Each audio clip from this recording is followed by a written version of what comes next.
The best stories are nearly always moving. It's because the audience is going to get bored quite quickly if nothing happens. Just imagine an episode of Law & Order. You got two detectives sitting in an office, and for the full hour they do nothing but discuss their lunch. It's absurd when you think about it, yet as filmmakers we can at times make content that's analogous to that without realizing it. If you want to make stories that move your audience, then you need to understand the main elements or ways of making your story move. While storytelling is a craft that can take 10,000 hours to master, there are two seemingly simple forces that account for the majority of movement in any story. But before we dive in, first, a warning. Be careful not to dismiss the ideas because you think that you're already familiar with them. Something seemingly simple, once put under a microscope, reveals a whole world of complexity and interwoven connections to explore and to understand. So our advice to you is to try and master these ideas. Focus on doing them very, very well. I mean, if you get nothing else from our time together other than the mastery of these two ideas, you'll be set up to be a remarkable storyteller. So what are those two main forces that move a story? Well, they're desire and conflict. Desire is a quality of a character. It's what a character wants beyond what they currently have. For example, Chris Darwin of Those Darwins, the evolution theory and everything, he had a desire to make a large positive impact on the world. I mean, that's a big desire. Now, some characters are going to want smaller, more accessible things. For example, Zilwin wanted to create a sense of childlike wonder in people through his magic. Stopping this from happening. Sometimes the desire is easy to identify. Lek wanted to protect elephants and other animals. I mean, you don't need to spend long at her sanctuary to see that. First thing I see, I fall in love with her. But sometimes the desire is far harder to find, and that's okay. We're going to help you with that too. But for now, think of desire as simply something that a person wants in your story. And this desire gives your story a direction. It helps to set it out on a path. The desire might be to survive, to get the love of another person, to create something significant. It could be many other things, but what's critical for you to understand is how every desire then offers a direction. It indicates which way your character will move in trying to achieve their desire. For now, don't worry so much about what the desire is. Instead, focus on the magnitude of the desire.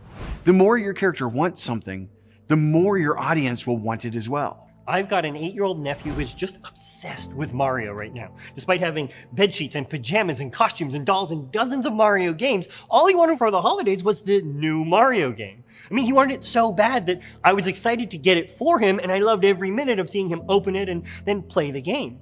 Now, do I personally like Mario, or do I think he needs more Mario in his life, or do I really want to encourage him to play more video games? I mean, in terms of storytelling, none of that matters nearly as much as the magnitude of his desire. He wants it so much that I want it for him. This simple example is what happens with the audience of your story, and it's an idea that the academics call character identification. Now, if you're into all this nerdy stuff like I am, we have more of that in the science section. So a character's desire gives our story direction, and the more desire makes for more movement and more potential within your story. But desire, it needs an opposing force. If your character desires something and then they achieve it easily, you're not going to be all that wowed or moved. The opposing force necessary in story is conflict. It's what stands in the way of your character's desire, and it prevents them from getting what they want. Now, conflict can sometimes sound very Hollywood. It's, that the Earth, it's going to explode if we don't disarm the bomb within an hour. The same psychology is at play in a Hollywood film as in your films. And that's what demands that you introduce conflict. Conflict makes your audience pay attention, and grabbing their attention is good. You're going to need that. Let's look at a super simple example of how conflict grabs our attention. It was the exams at the end of school, and there was the envelope sitting on the hall table. Dun, dun, dun. It's one of those moments when you just know what's going to happen for the rest of my life. Am I going to go and be a doctor if I get good results? And then you open the envelope, and you go, oh God, I failed biology. This is an absolute disaster. Everyone was looking very long-faced, and my grandmother said, Christopher, if you cannot be first, be peculiar. And I went, that sounds pretty good. I'll do that. Chris Darwin, he wants to make this big difference in the world, and he truly thought that he was, until he finds himself sitting in the back of a room with ad executives discussing how they can sell cigarettes to teenagers. That's when he realizes that not only is he not helping, but he's actually part of the problem. That revelation, that moment, it's a conflict in the story. What does Chris do next? You get to the end of your days and you go, what have I actually done in my life? And I really couldn't see a way through it. And I tried to kill myself, bicycle off a cliff. That's another really big conflict. What happens? Does Chris pull it off? Where does the story go from here? Turns out that a tree branch catches his fall and he ends up in the hospital with a broken back. The psychiatrist then suggests he needs to find some big purpose and meaning in his life to help him move forward. So he starts to study different global issues and to find out what he might be able to devote himself to. The story continues from there, but the critical part here is to note that each conflict, it serves to engage your audience, grab their attention, and it also creates a question. We want to know what will happen next. Will the conflict be resolved, and how? That's how you want to be thinking of conflict inside of your stories. It's a force that collects attention and creates questions. To get the answer to those questions, the audience must stick with your story. And so now we start to see this delicate interplay between the two main forces that move your story, desire and conflict. Desire moves your character up the board, and conflict gets in their way and moves them back. Desire with no conflict is easy and therefore boring. Conflict with no desire means the character will just give up. Now, one of the most common desires we as humans have is to lose weight. You get on that treadmill and it ain't easy to really go at it for 45 minutes. I mean, it's hard. That's conflict. Now, if your desire is low, then you're likely to give up and leave it at that. It doesn't make for a very interesting story, though, now does it? Suddenly, my mum, my dad, and my sisters have to put me in the bed at night. If I had one wish, I just wished I could get myself out of the chair in the bed, just to get a fraction of independence, just so I didn't have to rely on people anywhere near as much. Dave Jacka had a dream of flying. It was his desire. But as a young adult, his motorbike hit a bump in the road and he went flying over the handlebars head first into a tree. He woke up with just 6% of his body function, a quadriplegic for life. Now, having so little control of his body, that is one massive freaking conflict. Dave would have had every right to give up on the dream of flying, but his desire was too strong. He spent 2 years modifying devices so that he could hook his wheelchair to his bed, along with his braces for his wrists, so he could just put himself to bed as a 25-year-old man. And when flying instructors laughed at him and said it's not even possible to fly as a quadriplegic, what did Dave do?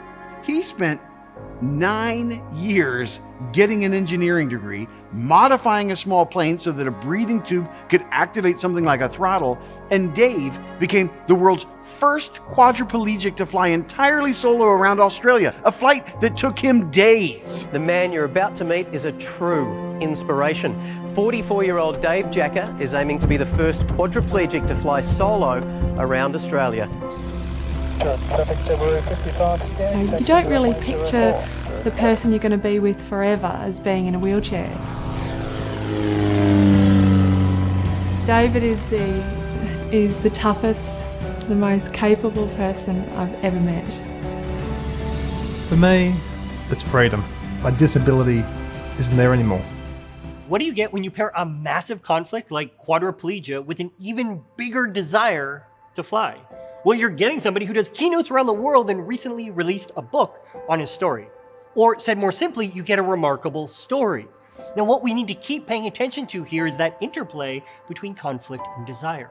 Your character's desire may shift and evolve as they encounter many conflicts on their journey, but this is the glue that holds your story together. Each conflict is going to draw your audience in more and more, asking them another question. And every time the desire is going to lead our character to keep going, and we're going to care more and more.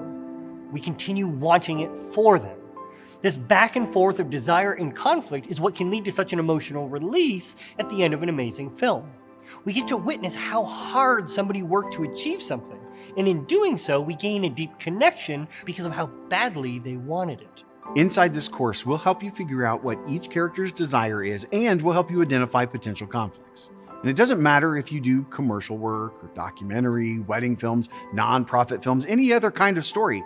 Desire and conflict are the two most critical forces in each of those stories. Learn how to find and develop these forces in your story, and it'll move. If your story moves, it has a real potential to also make your audience feel something. Now, there's one more fundamental idea behind desire and conflict that's critical for you to understand. And it's through wanting something really badly and overcoming a variety of conflicts that we as humans grow and change. That growth, in math it's the idea of delta, is at the core of a great story. Now, this growth and change can lead to new insights or learnings, which we'll explore much more in the purpose pillar of story. But this is where your story becomes more memorable. Dave's desire to fly, it can make you feel for him. His accident leading to quadriplegia, his inability to put himself to bed at night, and the flight instructors who laughed at him. Those are all really big conflicts that make us pay attention and lead us to wanting to know what happens next. But it's this interplay of desire and conflict that is what leads Dave to a large truth, that he's only limited by what he thinks he can do. And it's that growth in him, something that you as the audience can bear witness to, that is powerful, that's memorable. I mean, my nephew and his obsession with Mario, they can make you care, right? But there's no conflict there. And therefore, there's no room for growth or change. And so it doesn't have the makings of a very good story. We climbing up on her back, we go to the tail, we go to the ear. Sometimes we ask her to lie down. She lie down for us. She doesn't do any harm to us. Lek grew up with a great love of animals. She had an elephant as a sister. And as a teenager, she saw an elephant be prodded with a sharp tool to make it move faster. The elephant's scream haunted her for years. That interplay of desire and conflict led her to eventually create an animal sanctuary that it's a global destination. There's a waiting list just to stay and volunteer there, helping the animals. The connecting and the bond between elephant and elephant are unconditional. What did Lek learn through all of this? That even the largest animals can be tamed with love. And when you get all of those elements right in your story, desire, conflict, and growth, you have the fundamentals for something remarkable. In this case, this short film made pro bono in a spare weekend with a couple of people and barely any gear. It got 1 million organic views some 7 years ago. Your skill as a storyteller will always make a much bigger difference than the tools you choose to use. However, and this is a bit meta, the tools are easier to acquire. I mean, you can swipe a card and that lens can be yours. There's little to no conflict in that. But showing up here, pushing yourself to understand concepts in a deeper way, and then getting into the field time after time and pushing yourself to apply them in more effective ways, I mean, that's hard shit. That's real conflict. And if you're with us so far, then you know that great desire and strong conflict can lead you to growth and change. That's where you can go as a storyteller. Conflict is good. It means you're headed towards something that matters. And if you persist, you've got the chance to do something that not everybody can do. I mean, you as a storyteller will make films and content that features real people. And these people, they want things. And the bigger the things they want to achieve, the more conflict they're going to have to overcome to get there. We're done, man. We're done. It's your job to identify what that desire really is, to find all of the conflicts, past and present, and to carefully lead your audience on a journey that allows us to witness the growth and change that your character has or will go through. Theoretically, that sounds a lot clearer than it actually is to achieve inside of your films. Real people are messy, they take time to open up, and they often don't know exactly what they want. But that's what we're here to help with. Remember, the ideas themselves can sound easy. Desire and conflict leading to growth and change, but it's in the mastery of these ideas that the true storyteller is born. We want to help you become a master at uncovering these forces and putting them together into remarkable stories.